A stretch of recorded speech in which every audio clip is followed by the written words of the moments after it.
আসসালামু আলাইকুম রহমতুল্লাহ। সম্মানিত বিশ্ব মুসলিম ভাইয়েরা, আপনারা দেখেন আমরা ইসরায়েলি পণ্য বয়কট করার জন্য আমরা এখানে আবার আন্দোলন শুরু করেছি। অলরেডি আমাদের ইসরায়েল এবং ইন্ডিয়ার পণ্য বর্জন করাটা আমাদের এখন মুসলমানদের জন্য বয়কট করাটা কি ইমানের দাবি।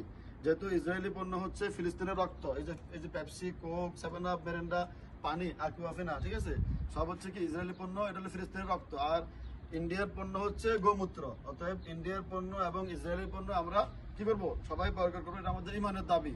তাই আমরা একটা একটা করে খুলে এগুলো সবাই ফেলান, একটা একটা খোলেন, আপনি এটা খোলেন, পেপসিটা খোলেন। এই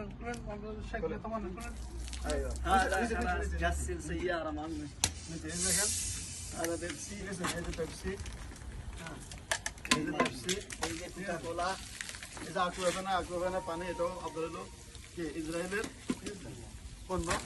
ঠিক আছে, বয়কট করলাম। সবাই আমরা বয়কট করবো ইনশাআল্লাহ। ইনশাআল্লাহ। ফিলিস্তিনের রক্ত বন্ধ করবেন।